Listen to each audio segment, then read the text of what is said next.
Hoy en Es la Hora de Opinar con Gibran Ramírez, Paulina Rubio Fernández y Arturo Ávila vamos a debatir sobre el enfrentamiento entre Morena con la oposición por el caso de Adán Augusto López Hernández. Después con Kenneth Smith voy a examinar la decisión de Donald Trump de posponer 90 días más la imposición de aranceles a México. Y para terminar con Mauricio Meshulam, nuestro experto internacional, hablaremos de la situación en Gaza y de la reunión de Putin con Trump para buscar un cese al fuego en Ucrania. Así que quédese aquí en N+ Foro, que ya comenzó la hora de opinar.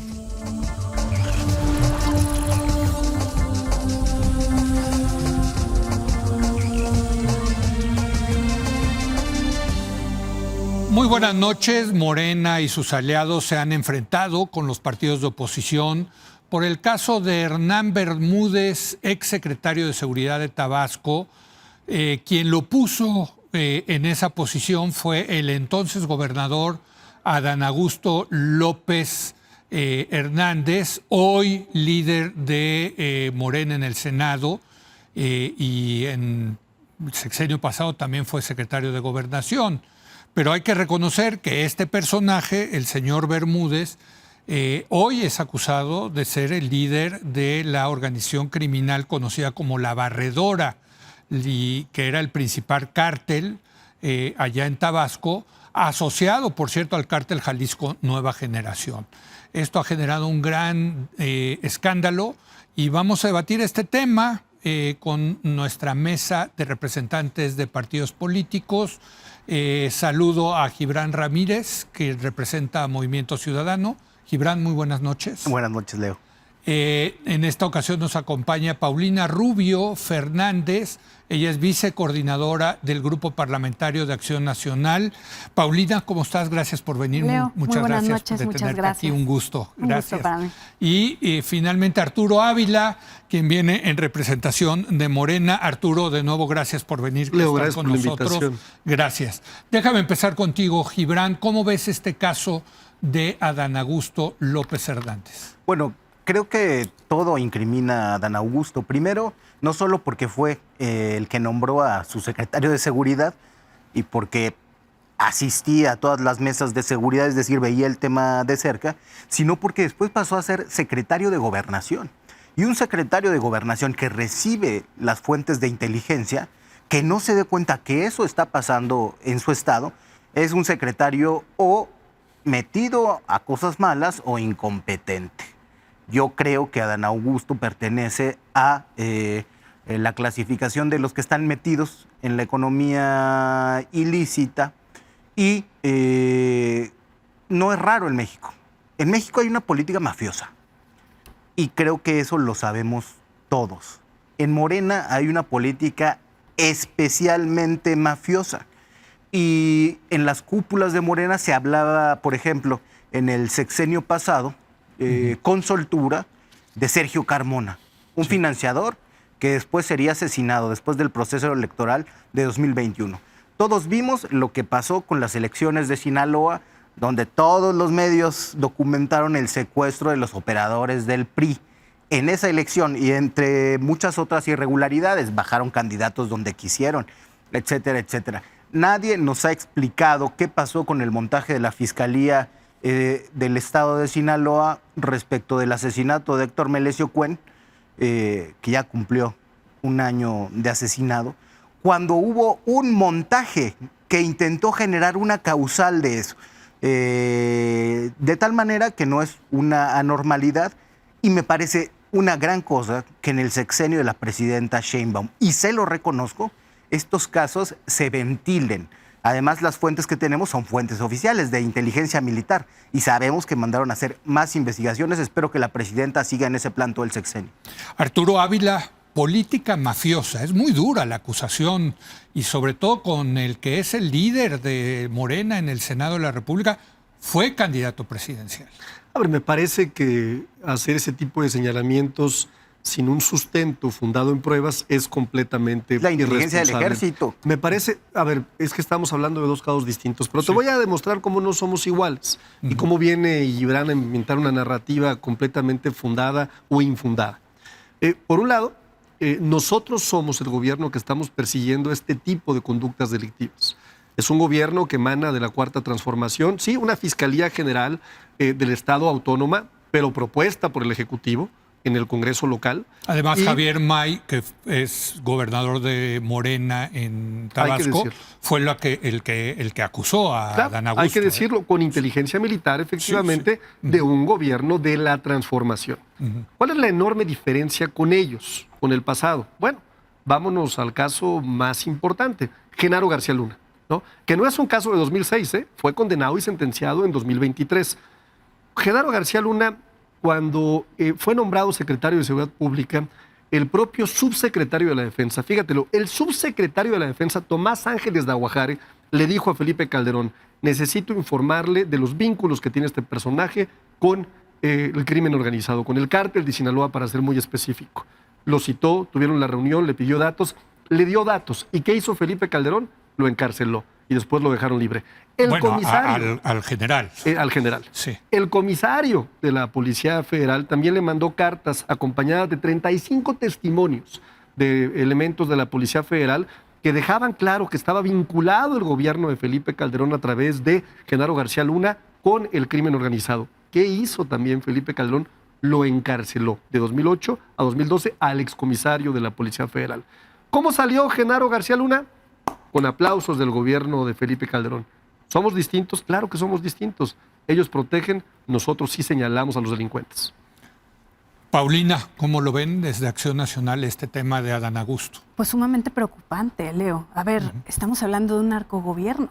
Estamos hablando que hoy gobierna un narcopartido, porque no hay otra manera de llamarle cuando vemos que este modelo, esta pareciera ya política pública, se replica no solo en Tabasco, se replica con acusaciones en Sinaloa, con acusaciones en Tamaulipas, con acusaciones en Baja California, donde tenemos una gobernadora que le quitaron la visa. Es sumamente preocupante. A mí me extraña mucho que, o más bien no debería de extrañarnos, es simplemente la retórica a la que vuelven a un funcionario que estuvo en funciones hace más de 12 años, que hoy está condenado en Estados Unidos, y que esa es la manera en la que ellos defienden. Pero en el PAN hemos sido muy claros. Si hay culpables, que los castiguen. Y si están castigados, qué bueno. Yo le preguntaría al diputado de Morena si es que este funcionario o si es que ellos creen que en el Estado se está haciendo lo correcto, bueno, ¿por qué no le preguntan a quien se ostentaba como fiscal en Tabasco, que hoy es diputado federal de su partido, Leo? ¿Por qué no le preguntan por qué no vio los reportes de inteligencia que los militares habían presentado de los vínculos que se tenían con el cártel de la Barredora? ¿Por qué, si lo tienen sentado al lado, no le pregunta a su compañero diputado qué fue lo que pasó y por qué no hicieron nada por detener eso que estaba avanzando en el Estado? Yo creo que es muy contradictorio justamente que hoy vengan aquí a decir que quieren simplemente acabar con ello, cuando lo que parece más bien es que están actuando bajo una presión que les ejercen los Estados Unidos para parecer que están haciendo algo. Eso es lo que nosotros creemos. Es muy grave, es simplemente refrendar que todo el sistema de gobierno está realmente coludido con el crimen organizado y que simplemente es lo que tiene hoy hundido al país en la crisis en la que estamos. Gibran Ramírez, de Movimiento Ciudadano. Adelante. Bueno, Hernán Bermúdez Requena además estaba afiliado a Morena. Entonces, reitero aquí el reconocimiento que hago, y me parece también muy interesante lo que dice Arturo, que mientras el PAN protegió, Morena en este caso sí está señalando a los delincuentes. Pero si tú no sabías que tu secretario de Seguridad, peor si lo sabías, pues eres parte por omisión. Estás hablando de Adán Augusto. Sí, todo esto que señala el gobierno y la investigación que está haciendo su fiscalía no puede eludir investigar a Adán Augusto. Y lo mismo tendría que hacerse en otros casos. Se ha hablado en medios de comunicación, por fin, y te quiero compartir que es otra de las razones por las que abandoné ese movimiento, del caso de Sergio Carmona. Fue el más conocido porque quizá el dirigente más limitado es Mario Delgado. Y entonces fue un bocón y anduvo diciendo en muchas mesas en todos lados esa relación y el financiamiento que se prestaba por la vía tamaulipeca. Además de eso, se le daban contratos en instituciones como el Instituto Mexicano del Seguro Social y en gobiernos estatales. Creo que si la presidenta quiere limpiar su partido de este tipo de política mafiosa que venía diciendo, tiene también que revisar la historia electoral de Morena y sacarse de encima a otros que no solamente continuaron esa normalidad de la política mafiosa, sino que la llevaron a otros niveles. Si no se hace esto, caeremos en la simulación que se decía de que es nada más para llenarle el ojo a los Estados Unidos, pero nosotros damos el beneficio de la duda. Muy bien. Te quería preguntar, en el caso de Hernán Bermúdez, pues sí está presuntamente acusado de ser el líder de la barredora, y tú mencionabas el caso de Genaro García Luna y que sí sabía Felipe Calderón. Hay todo un tema de si sabía o no Adán Augusto el papel que jugaba su secretario de Seguridad Pública como líder de la barredora. ¿Qué dicen ustedes, Arturo? A ver, nosotros lo hemos repetido en múltiples ocasiones. Nunca seremos tapadera de nadie como ellos sí fueron tapadera de Genaro García Luna. No solamente ¿Pero ellos. eso qué ¿Por qué no le han significa? preguntado al fiscal? No solamente eso, significa que si hoy en la Fiscalía hay una investigación que está sustentada en pruebas, que efectivamente comprueba que hay más responsables, nadie va a ser comparsa, nadie le va a hacer como en el pasado, nadie va a pedir que no se siga una investigación. En el pasado, Leo, yo te lo garantizo, Felipe Calderón, un Enrique Peña Nieto seguramente hubiera hablado para ponderar cuál hubiera sido el impacto electoral. Y a lo mejor lo hubieran guardado abajo de un archivo o de un escritorio, nosotros no. Es curioso también, fíjate, porque en esta narrativa que nos quiere construir, el único narcogobierno, que es el Partido Acción Nacional, el único demostrado, sentenciado, publicado por la Casa Blanca, en esta narrativa es curioso que los que detuvimos a Ovidio Guzmán fuimos nosotros, y nosotros lo extraditamos, que los que acabamos de extraditar no solamente a los más de 20, sino que nuevamente a otros 20 más o más de 20 delincuentes de muy alto perfil a los Estados Unidos, somos nosotros. Entonces, a mí me impresiona mucho el cinismo, la hipocresía con la que se conduce el Partido Acción Nacional y también el PRI. El PRI es el aliado predilecto del Partido Acción Nacional. ¿Por qué? Porque cuando concluyó el gobierno de Felipe Calderón, le otorgaron contratos a Genaro García Luna a través de una consultora, GLOC. Esta consultora incluso hoy tiene ciertos litigios de devolución de recursos en el extranjero que ha ganado el gobierno de México porque se ha demostrado que hubo millones de dólares que fueron parte de contratos muy importantes que se le otorgaron en el gobierno de Enrique Peña Nieto. Así es que venir a tratar de darnos clases de moral a nosotras y a nosotros cuando estamos demostrando claramente que estamos enfrentando al crimen de forma frontal, me parece un despropósito. No tendría que renunciar, yo sé que no tendría que renunciar a Adán Augusto López Hernández a su posición como senador y quitarse el fuero para ser sujeto a la investigación. Bueno, él ha dicho en tribuna, si no me equivoco, que está dispuesto a acudir sin fuero incluso a las autoridades, si así lo determinan las autoridades. Pero hay un proceso legislativo. A ver, primero es una decisión de él. Yo no podría, como vocero del grupo parlamentario, hablar por él, y es una decisión personal. Sí. Segundo, también podría ser una decisión del grupo parlamentario de Morena en el Senado, ¿no? Y tercero, ¿no? Tendría que estar acompañado sin duda de una investigación en donde él ya ha dicho desde ahorita, ya lo ha mencionado, si tengo una investigación que me obligue a acudir en autoridad sin fuero, así lo haré. Me imagino que él está adelantando que en ese escenario, por supuesto que estaría renunciando a su posición y por supuesto que estaría renunciando a la posibilidad de ir acompañado de fuero. Digo, nada más para que todo esto quede en la cancha de la Fiscalía General de la República y la del Estado de Tabasco. Claro. Perdón, Paulina, adelante. El diputado creo que tiene memoria corta, porque el 1 de febrero del 2025 la Casa Blanca emitió un comunicado muy claro en donde dice: las organizaciones mexicanas de narcos mantienen una alianza intolerable con el gobierno mexicano. Mantienen. No mantuvieron, no mantenían. mantienen. Eso habla del presente y eso habla de tu gobierno. Eso habla del partido en el que militas hoy en día.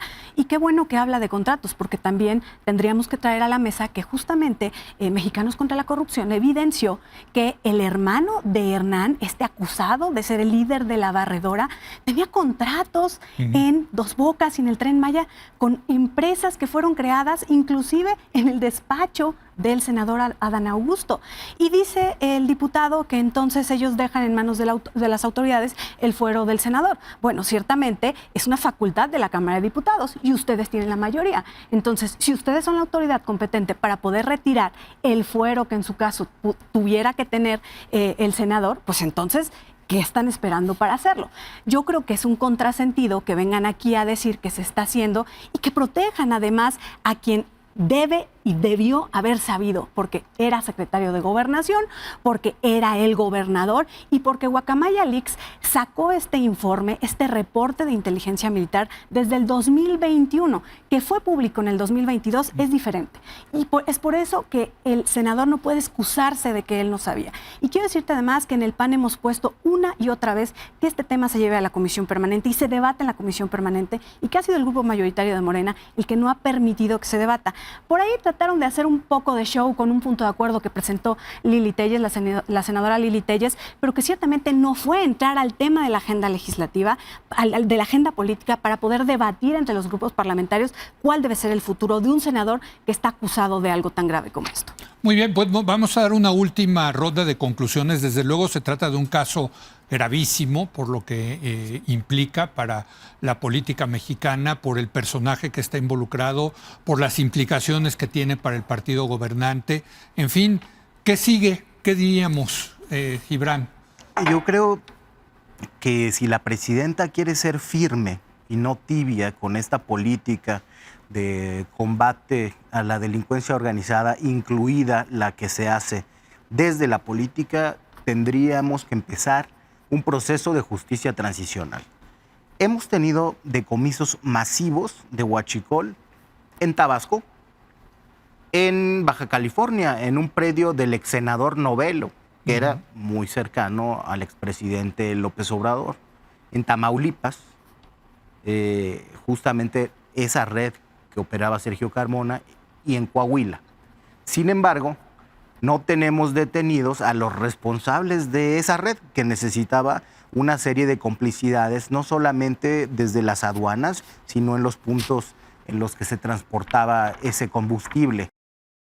Ahí hay una clave muy importante de la política mafiosa que la presidenta ya tiene en sus informes y en la que han avanzado.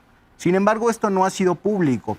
Yo creo que debe serlo por el interés del pueblo de México. Los procesos de justicia transicional incluso tienen... ¿Pero qué estás pensando? ¿Una comisión de la verdad más que en un tema judicial? En ambas cosas. Sí. En ambas cosas, pero como los procesos de justicia transicional son excepcionales en esa forma de manejar la ley, porque a veces para descubrir ciertas verdades tienes que... ¿Perdonar? Que perdonar a uno u otro personaje, en general reconciliar a este país consigo mismo. Sin ese proceso nunca vamos a salir de la política mafiosa, que es la condición de posibilidad de toda la violencia que hemos vivido en México desde el 2006.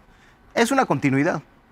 Hubo Genaro García Luna, hubo León Trawitz, que disparó el huachicol, y hay Hernán Bermúdez Requena, Sergio Carmona y políticos como Mario Delgado y Adán Augusto. Pues muy bien, digo, bajo esa lógica, lo que estaríamos viendo es que, Arturo, que sí hay continuidad, que no hay rompimiento, que sí son iguales. No, a ver, yo miré a los números. Sí.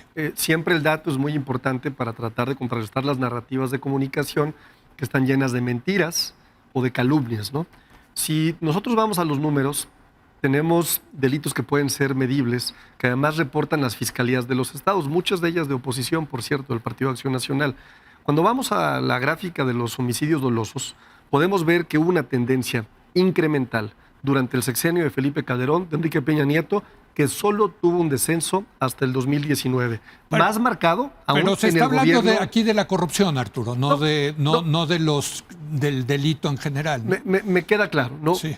También creo que el ENVIPE ha mostrado claramente que ha habido una reducción de la percepción de la corrupción también. Es decir, ha habido también una percepción de que sí efectivamente se ha reducido la corrupción. Entonces, no hay una continuidad, hay un gobierno distinto y hay una enorme resistencia también de la oposición. Una enorme resistencia porque han perdido los privilegios. Fíjate, es curioso.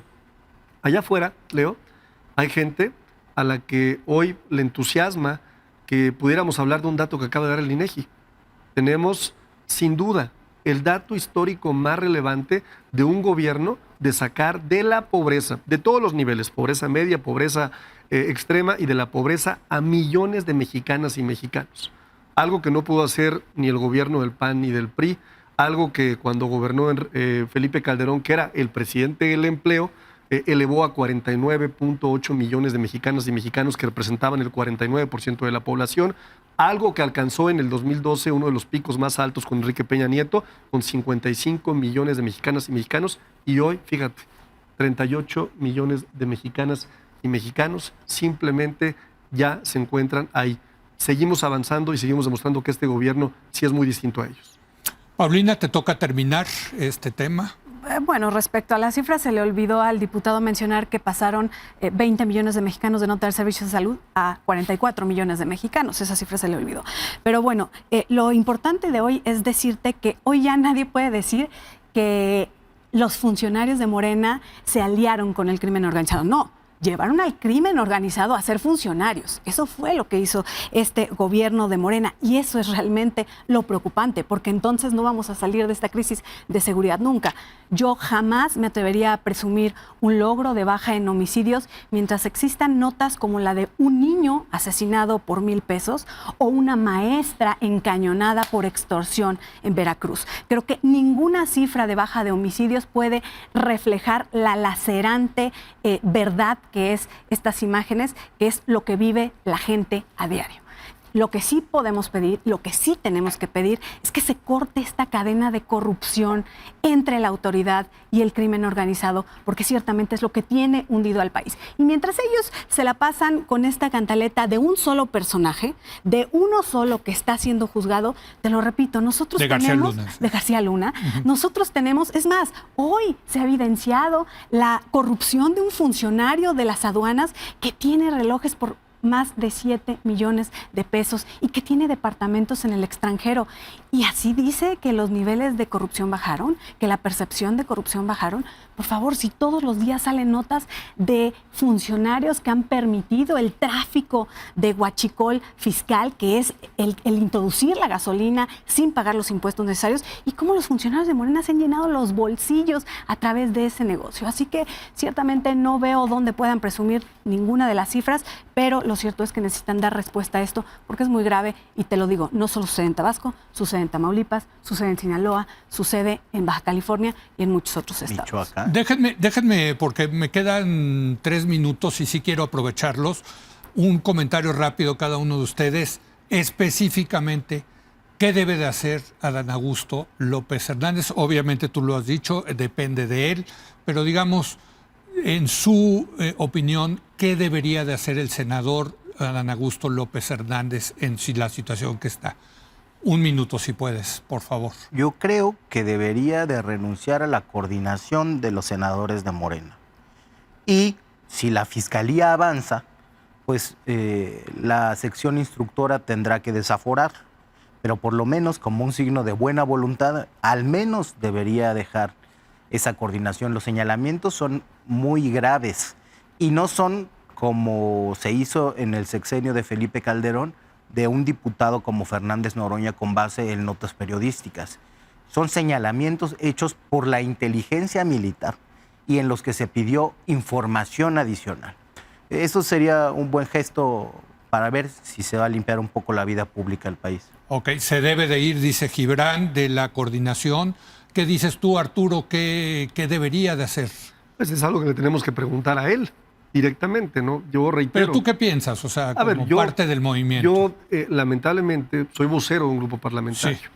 Y cualquier expresión que yo tenga, incluso la personal, se puede malinterpretar. Se puede malinterpretar. Que creo que es importante sí destacar una. Sí. Cuando hay una acusación, se debe de investigar. No importa quién sea, no importa el nivel de liderazgo que tenga en nuestro movimiento. No es irrelevante, debe de investigarse. La investigación siempre debe de ir, Leo, acompañada de pruebas. Si no es un linchamiento mediático, siempre de pruebas. Y quien determina la responsabilidad no es ni Gibran, tampoco lo es Paulina, tampoco eso decía son los Calderón de García Luna. Pero déjame terminar nada más. Yo no te interrumpí, he sido muy respetuoso de los tiempos de todos. Quien debe determinar la responsabilidad, sin duda, es la autoridad judicial. Porque eso se llama, para que lo sepan los dos, Estado de Derecho. Muy bien. Paulina, ¿tú qué piensas? ¿Qué debería de hacer Adán Augusto López Hernández en la situación actual que está? Bueno, creo que el senador ha dejado claro que no necesita el fuero. Yo creo que lo más conveniente sería que se retirara, que pidiera licencia y sin fuero enfrentar el proceso que se le pudiera seguir, las investigaciones que fueran necesarias. Y tampoco hay que perder de vista algo muy importante, que esto alcanza al expresidente Andrés Manuel López Obrador, porque el expresidente Andrés Manuel López Obrador dijo que Adán Augusto es su hermano de vida. No es posible, dicho justamente en palabras del expresidente, que ningún negocio se haya hecho sin que el presidente supiera. Así que es lógico que si sabía el senador Adán Augusto, pues seguramente también sabía el expresidente Andrés Manuel López Obrador. Sí, esa es otra de las preguntas. ¿Hasta dónde se sabía esto? Pues eso la corrupción empieza en Tabasco. Hay que averiguarlo. Por lo pronto, pues ahí está este tema que es gravísimo, desde luego, por lo que implica, pero pues agradecerles a ustedes que hayan venido. Gracias, Gibran. Gracias, te ausentarás un par de semanas, así estarás es. Fuera. Gracias, Arturo, Leo, por haber venido. Y Paulina, gracias, bienvenida. Gracias. Cuando quieras, aquí puedes estar con un nosotros. Gusto. Gracias a Paulina. Y vamos a hacer una breve pausa y voy a regresar con Kenneth Smith. Él es experto en materia de comercio internacional para hablar de la prórroga de 90 días a la imposición de aranceles a México y las implicaciones que esto tiene. Regresamos en un momento más.